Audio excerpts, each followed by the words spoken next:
Welcome to the Irishman, Englishman and Scotsman Football Podcast.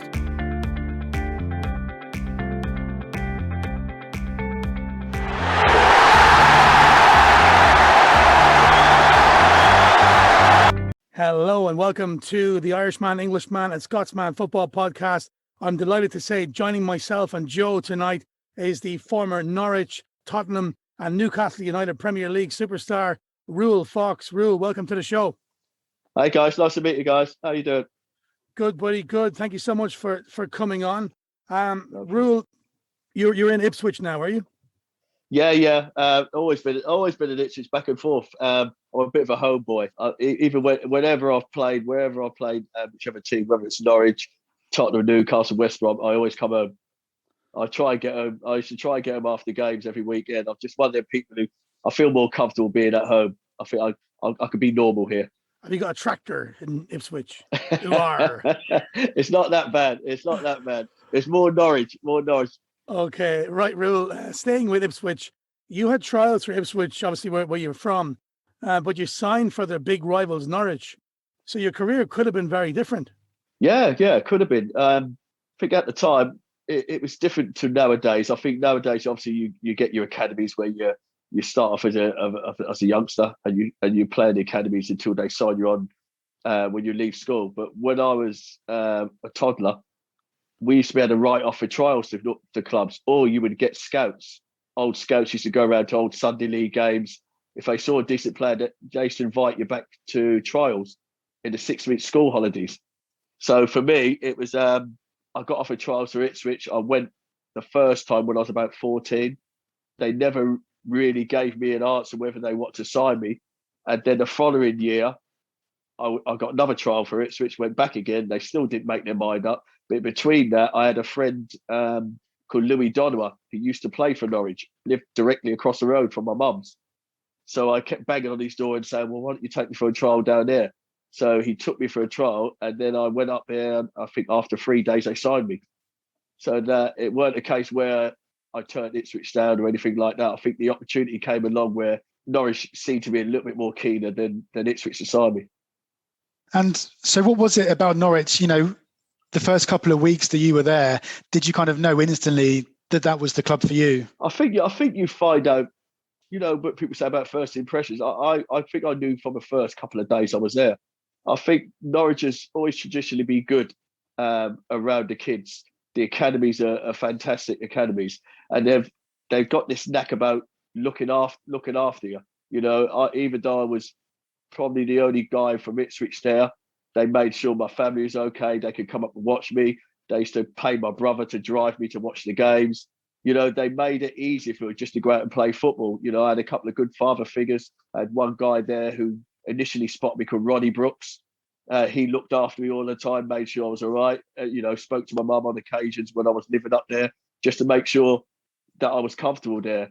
I'm not saying I didn't think that was happening at Ipswich. It was just the initial feeling I got when I went to Norwich. It was almost like I felt I'd arrived at a family club.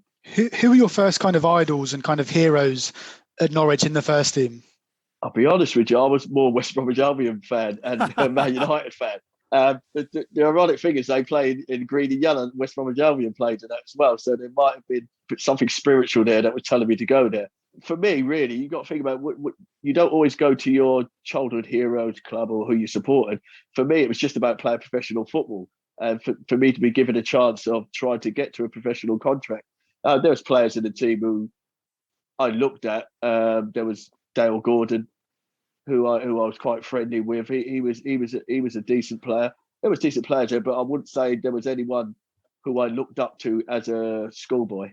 And when so obviously you went through the schoolboys and then you got offered your first professional contract. Your first season for Norwich, I believe, was the 92-93 season, which was the first season of the Premier League. Premiership, yeah. And Norwich finished third, which is obviously an incredible achievement. Can you just tell us about that season? Yeah, I mean, I made before the Premiership started.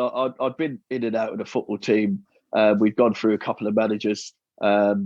Ken Brown, the original manager, the one who signed me on professional, he signed me when I was one of the only ones who signed professional when I was 17, which was quite rare because I was still you usually, after you leave school, you usually serve apprenticeship. So you do 2 years apprenticeship, then they'd sign you professional. So I was quite fortunate that I got signed when I was 17 for professional. So I played a few games. In between that, it was quite sporadic. I'd play under one manager, because I was young, I'd get a few games and get taken out the team. So when the Premiership started, I think we just had another change of manager. I think Mike Walker had just taken over. And I knew him because obviously being in and out of the reserves in the first team, he was reserve manager and goalkeeper coach. So when the season first came in, it was a bit of luck, but also with form. Also, he believed in a lot of the youngsters that he had in reserves. So from that beginning, and then the Premiership kicked in with all the money and all the fans and the TV rights and stuff. It was just something. It felt like you were movie stars because you never had cameras around the football club. You never had the coverage that you had before. So it was brilliant. I enjoyed every minute of it from the beginning. And then those kind of few years must have been a whirlwind time, because the following season you were playing in the UEFA Cup and had some memorable matches against Bayern Munich. Yeah, that's what I mean. I think it's a combination of quite a lot of things. We had a group of players, like going back to when I first went to Norwich, we was a bit of a family club, so we never had really any kind of what we say big players. So we all came through different routes, but we all had the same in common. We had some ex-Tottenham players who were technically brilliant, but they couldn't quite get into the Tottenham team. So in a combination of that, we had myself and Chris Sutton was coming through. We had the youngster in the youth team, Darren Eady. We had some experienced players like your Brian Guns in goal. We had a good mixture. And I think as we got in the team, I think we all were kind of playing at that, I would say, your peak level.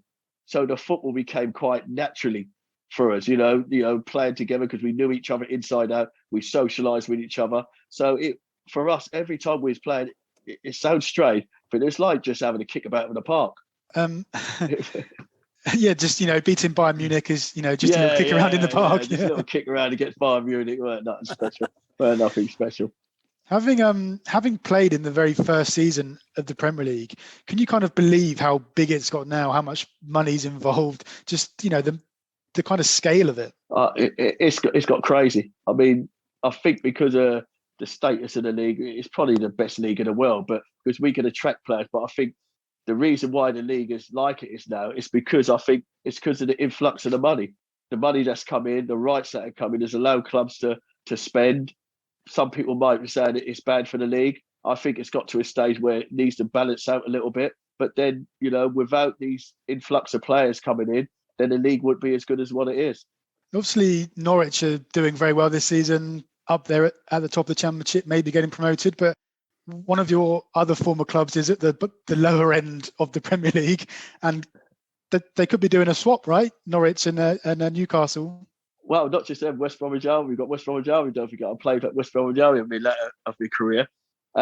It's not nice to see, especially Newcastle, because even though people don't realise, it's probably my shortest time in my career I played. I think I only stayed there for 2 years, but it felt like I'd been there for 10 years. The fans are brilliant. The club's massive.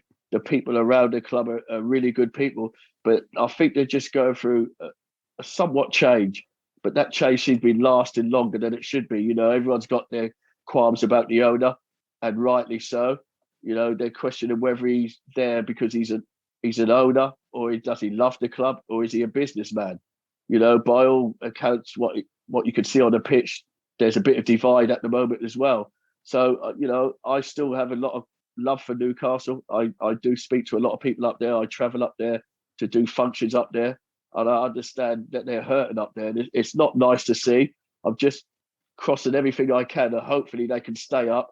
And if the owner Mike Ashely doesn't want the club, give it to someone who wants the club, and let's try and move the club on. Because I'm not saying, some people get carried away and say, because of the size of the club, they deserve to be top six. It's not about deserving, it's about them the players understanding the club, and understanding the fans, and understanding what it means to them, to put that black and white shirt on. So I think there's a lot of soul searching and pride need to be found, between now and the end of the season. Yes, Ruel. I'm a massive Newcastle fan myself. And I wish that we could just play that over the tannoy. Just those words you said now. It really is heartbreaking what's going on. But, you know, when I was growing up, you were one of my idols. And that team you played in with the likes of Andy Cole, Rob Lee, Peter Beardsley, Lee Clark holding, Scott Sellers on the other wing. You played up front sometimes with Andy Cole. I mean, you were like, for me, you were like Raheem Sterling without the attitude and just, you know, I got to say, like, you could turn on a sixpence, you were a box of tricks, you could score a goal, cross a ball. What was it like playing? What was it like, first of all, you know, getting the call from Kevin Keegan, the great Kevin Keegan, and then playing in that team? Yeah. I mean, Kevin Keegan, he should work on a market stall because he's the best salesman there is when it comes to getting players to come to clubs. For me, when I actually went up there, the story behind it is that I was actually driving to training at Norwich. You know, we just had a fantastic season the season before. Not being big-headed, I was one of probably the top 5 best players at Norwich. So everything's going well for me. I wasn't looking to go anywhere. You know, you see speculation in and out of papers, but you don't take no notice of it. So I driving to train, the chairman calls me and says, "Oh, I just want to have a quick word with you." So I stopped off, and within 2 minutes, he told me that Newcastle had been interested in me. I then replied, I said, "Well, you know, what are you saying to me? Are you saying to me you've sold me, or are you just letting you inform me that they're interested?" He said, No. We're looking to sell you, but at the end of the day, what we want you to do is go up to Newcastle, go speak to Kevin Keegan. We keep it quiet. If you don't like it, you know, you don't feel it's not for you, you could come back to train the next day, and no one would know nothing about it. So I thought about it for a little while, and then I thought, well, do you know what? It's Kevin Keegan. You know, I've got to speak to him. So I spoke to him on the phone, him and Terry McDermott, another legend. So they organised a plane, flew up there, and when I landed at the airport, there was about 3,000 fans at the airport. So I thought, well, hold on, someone's let this secret out. And then I ironically found out that my chairman, which is Robert Chase at the time, had already told everyone that I'd gone, which is a bit naughty, you know, but I don't regret it, you know, because I'll be honest with you, if I would have knew about it without the chairman telling me, I would probably might have pushed for the move, because, you know, you get to a stage where you're at a club and you can see you've had your peak at the club. And if you're that ambitious and you want to improve yourself, you have to test yourself in, you know, different places. And it came at the right time. And by the time I got up there and spoke to Kevin Keegan, again, like I said, when I went to Newcastle, I knew straight away, within 5 minutes of him talking to me and telling me about the tradition of the club, the players that he had there, the players he was looking to bring in. He was talking about the relationship with the fans. He was also touching on quite touchy subjects. He was talking about the racism up there, that me being up there with Andy Cole there, it would change people's mindset of, you know, how it was. Because I can remember playing there and it was a bit uncomfortable, but then that was the times it was then in back them days. But there was a lot of things he sold to me to make me then realise, you know what, I'm going to give this a go. So instead of me going back to Norwich, I ended up staying there, didn't even go back to get my clothes. So I had to get all my stuff sent up over the next couple of weeks, and ended up signing there and then. Brilliant. And you seem to just fit in straight away with that mindset. It was kind of like, basically it was 4 up front, more or less. You and Scott Sellers on the wing, supporting the likes of Beardsley and Cole. You seem to have like a telepathic relationship with Andy Cole. Yeah, I mean, do you know what it is as well? I think it's a type of football. I've just come from a football club from Norwich City who were playing the same way. So for me, it was nothing different. And the good thing about it, when he was talking to me about, you know, the things that he wanted me to do at the club, he told me just to do exactly the same thing I was doing at Norwich. And at Norwich, I was one of them players. I'd join in with the strikers, similar like they're playing now in the football in the Premiership now. You know, you don't stand still. You move around. Our job was to attack and score goals. So if I ended up being on the left wing, then Scott Sellers would end up coming on the right wing for me. So it was almost like, you know, telepathic, but we also knew our jobs. So for me, it was just another step up in quality in a way, but the football was no different for me. You know, it was exactly the same football as I was playing at Norwich. It was so good to watch, though, Ruel, I got to say. So good to watch. I mean, what helped as well, I mean, again, the training was the same. How we played on the pitch with training, everything we done on a Saturday, nothing was slow. It was all short, sharp stuff. It was all quick stuff. We played five-a-side all the time. Because I think he brought a little bit of Liverpool tradition into Newcastle.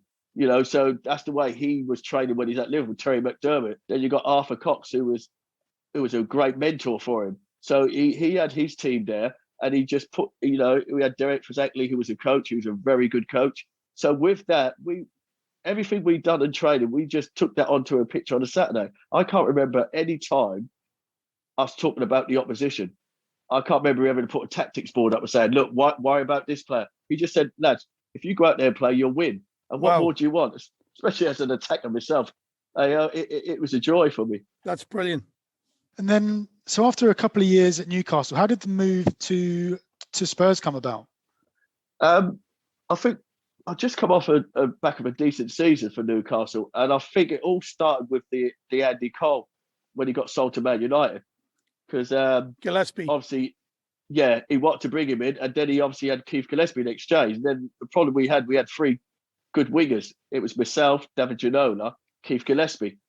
I'm not a person who doesn't mind a bit of competition. I don't mind. But I like also someone to talk to me about it. And I think after that, mine and Kevin's relationship never went out. His door was always there to knock on and have a chat with him. But I just felt that there was no conversation about who was going to play, or whether it's going to be, whether he was playing Keith or whether he's playing me or David based on our form, or whether it's based on just a gut feeling. And I was always one of the players I like to have conversations. And, if someone told me, you're not playing this game because, we're saving you for the next game or whatever, I understood that was the kind of time when squads were starting to build. So you weren't always guaranteed to play. So I was comfortable with it. And then again, the same thing happened. It was in the papers that Tottenham had made a bid for me. So I went to Kevin and I said to him, I'm happy to stay. If I'm not in your plans, I'll fight for my place. If I know how good I am, and I know my ability, because I'd just come off a good season. So it weren't a case I'd felt that I wasn't good enough to get in the team. It was just a case where once clubs agree a fee for you, there's always something in the back of the club's mind that they've obviously got different plans, and they probably they doubled their value of the money in 2 years. So they probably thought, he never put me under pressure to say, right, I want you to go. He just said, look, they've made a bid for you. If you want to go, I'm not going to stop you. I'd rather it have been the other way around. He said, look, I don't want you to go. Well, he shouldn't even have mentioned it to me if he didn't want me to go. Put it that way. But I didn't hold it against him. I thought about it. I could have stayed at Newcastle. He would put me under pressure. But then with that sort of fee, and again, I felt I was going to another club that was playing the type of football I liked. So it was a case, it wasn't an easy decision, but then I decided, well, maybe it's time for me to move. Shorter drive back to Ipswich as well from London. That's another one. Plus, yeah, it probably wasn't that. And I've got family. You look at your career, so it's strange. You start to balance up the pluses and the minuses. I was comfortable up there because I'm playing football. So my job's to play football, but then people don't realise, you look at the other side of it. I had a wife and 2 young children at the time who already kind of, not use it as an excuse, but already were trying to settle into a different lifestyle completely. Don't forget, I'm quite lucky here that where I live here, where I've been around, it's always been multicultural. So you're able to blend in. And Newcastle at that time, even now it's a lot better now, but at the time it wasn't very multicultural. So you've got to be careful about trying to integrate your family into that into that life in Newcastle. I had a lot of people coming up to me and thanking me because since I'd come out of the handicap there, it was a little easier for them to go certain areas and stuff like that. I don't think a lot of people realise that, when you're not the minority, when you're the minority, you're in a different town or city, and people see, the type of people you are when you come in. It takes a while for them to adjust to you.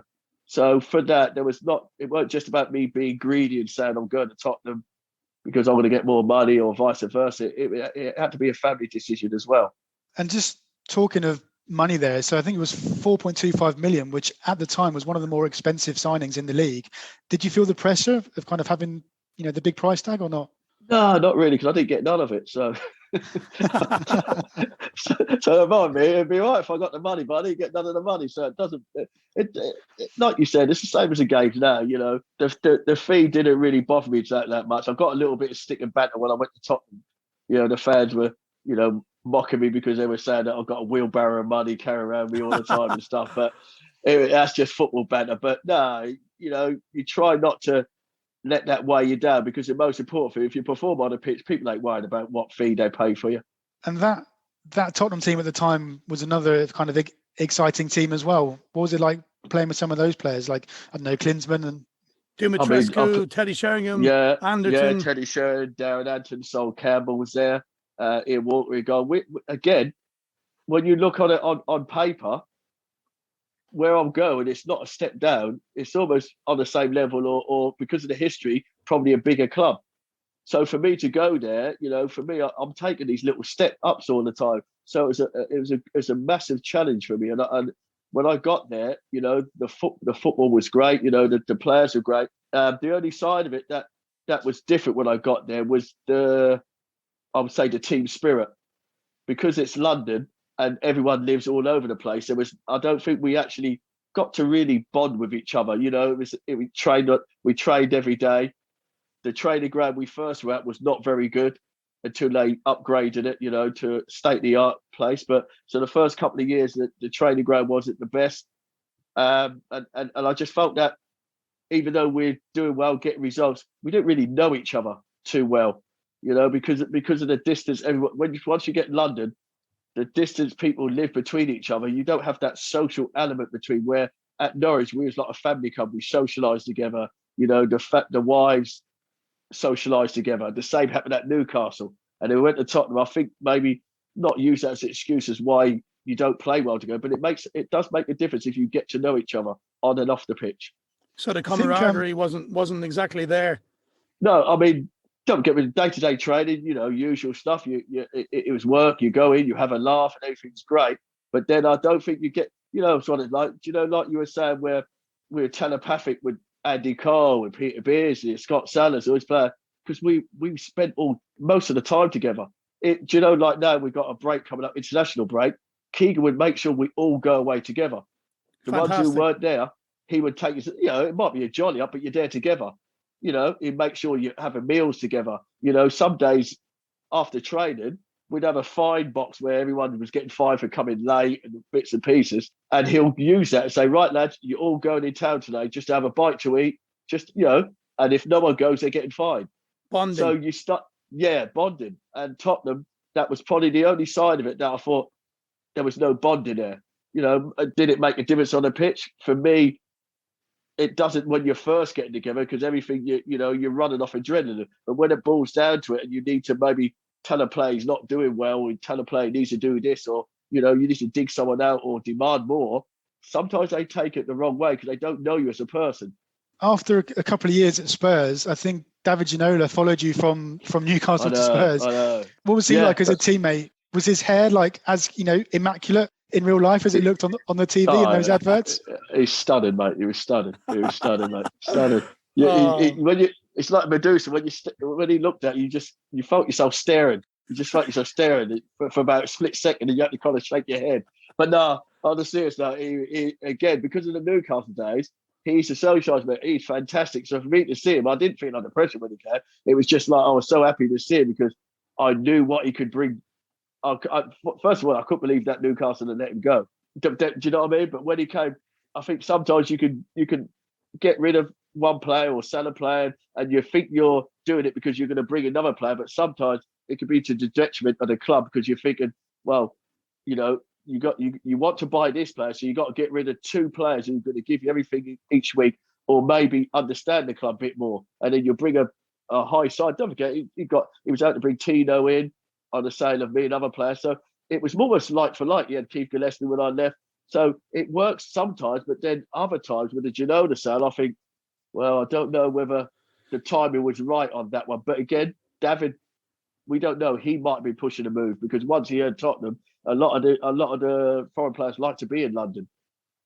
So that might be, we don't know the conversation we're on, but it might have been 50-50. Once he heard that Tottenham were interested, he might have wanted to come to Tottenham just as well as Newcastle might be looking to cash in on him. But yeah, he was a fantastic, brilliant player, and I think he peaked more when he come to Tottenham. I was devastated when he left, Ruel. Like when you left, when Andy Cole left, when Les Ferdinand as well, but was selling to a direct rival. Because I looked at Tottenham, I thought Tottenham's got Ginola, they've got Fox, they've got Les now. Okay, we had Alan Shearer and Tino came in, but Keith Gillespie for me was a prospect. He wasn't the finished article like you and David, you know. So as a Newcastle fan, I was devastated. So speaking of Newcastle and Tottenham, when Spurs were playing at home to Newcastle, you missed the second half of a match because you were stuck in a toilet. Did you care to explain this? Let me tell this story correctly, because there's been people giving different stories. Okay. Well, I was Tottenham. I was at Tottenham, weren't I? Tottenham at Newcastle, wasn't it? I think was that Tottenham against Newcastle. Newcastle. Yeah. But it was at St. James. Oh, was that St. James? It's Newcastle Tottenham. Okay. Yeah. It was at St. James. So I think we come to half time, rush back in the change rooms, and a bit of an upset stomach. And I think I sat in this. Well, I sat in the cubicle after they had a little team talk saying what we need to do in the second half. So I sat in the toilet, sitting there waiting for the buzzer to go off. And next minute I heard Les coming to the next door cubicle, and he says, "Oh, we're out in a minute." I said, "Yeah. Now get ready." Both, stood up, got out the toilet, washed my hands. Les then came out the toilet, looked at the change rooms, and went, "There's no one here." And he went, "Shut up." He thought, sometimes what the lads used to do, especially on the kickoff, they'd let you run on the pitch. If you was in the front view, they'd run behind you. You would run on the pitch, and they'll stand in the tunnel. So as you're sprinting on the pitch, clapping the fans, you look round and the players are in the tunnel laughing at you. So we thought that the players had run out the change rooms, left us in the change rooms, and thought, thought they got on the pitch. So as we still took our time, I then dumped my boots up, took my time, As I then went out the door, one of the stewards said, "Foxy, they've kicked off, I said, "Shut up. They're not going to kick off without, they can't kick off without me and Les." Do you know what I mean? They weren't going to kick off with 9 players. So then, we didn't rush.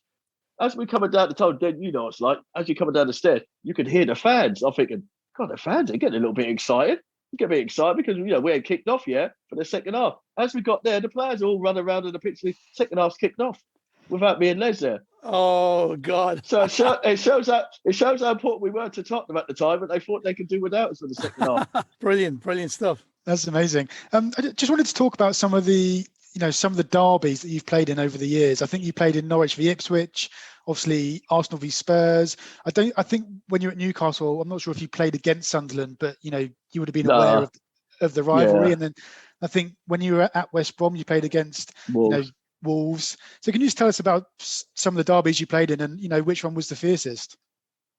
I think they're all the same in their own little ways, because these derbies are more for the hardcore loyal supporters. This means so much to the fans that they try to push it onto the players to let them know how important it is. And if you know the history of the club and you buy into it, then you take on board how important it is to them. Norwich and Ipswich, it was one of them was, I was already getting a lot of stick because of the obviously rivalry, and I used to live in Ipswich as well. So, and my record against them weren't the best. I think I drew a couple of times, lost one, one or two. So you got to imagine, I used to live not far from a football ground. So, and they found out where I lived. So every time we played and we lost, there'd be cars going past my house, bibbing horns and flashing lights. So that was okay. I mean, again, as a player, it was just about making sure you perform well enough. The Newcastle one, I obviously did play that. The closest we played was Middlesbrough. So, but that's not really a rivalry. But the Tottenham Arsenal, again, the build-up started 2 weeks before the game. So the build-up for that, you could feel the build-up again. But harking back to, like I said, if the players have to understand about that, even though it was big derby and the crowd was there, it didn't feel like one of the normal derby games where you'll get people kicking hell out of each other for the first 15 minutes. Because by then, I think the football kind of changed then, where, don't forget, we had players coming in from different countries who probably didn't understand about the rivalry and stuff. So on the Tottenham Arsenal one, and ones I played in, I was quite successful in them. But again, for the fans, and the atmosphere was brilliant. And the West Bromwich Albion Wolves won was again because it was a smaller ground. But again, the rivalry. I mean, I wouldn't like to pick which one was the most fierce, but just to be involved in the derby and understand what it means to the fans it's one thing to remember. You've played with some fantastic players, the likes of Klinsmann, Ginola, Cole, Beardsley. You played against the likes of Bayern, Inter Milan. Who's the best player you've played with and the best you've played against? Best I've played with would be Peter Beardsley. And the hardest player I've played against is probably Stuart Pearce. Who ended up at Newcastle as well. Yeah, he used to kick me Psycho, to hell he was every called, time. Yeah. Yeah, for the right reason. And I don't know if you've got this on the top of your head, but if you could pick your dream five-a-side team, who would be in it? God, off the top of my head quickly, I'd have Ian Walker in goal. I can't think of small, quick players because we don't know big, clumsy players in there. John Beresford, left back. Well, say in the back. Of course, me, I'd play. Beardsley. Coley for the goals. Rob Lee, yeah. Is that enough? Yeah. I think that's enough. Yeah. That's good. And just in case we left Nash, because he was, and Clarkey, sorry. Clarkey, he was a great technician. Lee Clark, right. Ruel, what are you up to these days? I've been for the last 12 years, I've been running my own fitness boot camps down at Suffolk. So I run that 3 days a week on a Monday, Wednesday, and a Friday. So it's all outdoor exercises, just short, sharp stuff to keep people fit. So I've been enjoying running that for the last 12 years. And where can we find that? Where can we find you online? Online is ipswichbootcamps.co.uk. So I run it 3 days a week. I'm now going to start obesity club. So it's again for people who struggle to run and do exercise. So it's about, just especially with this COVID, getting them back outside. I'm going to start doing some walking groups, even rambling groups, because I'm at that age now when I'm going to have to start walking soon. So yeah, so look online. People want to book up, just come along. It's a lot of fun, outdoor stuff. We play lots of games and we have a lot of social events as well. ipswichbootcamp.co.uk. Yeah. Okay, Ruel Fox, thank you very much. An absolute legend, one of my heroes growing up for Newcastle. And I was sad, like I said, when you went to Tottenham. Thank you so much for coming on the show. Not a problem. Appreciate it, guys. Take care of yourselves. Thanks, Ruel. Thank you for listening. If you'd like to hear more of our podcasts, please click on the red subscribe button on the bottom right-hand side. Thank you.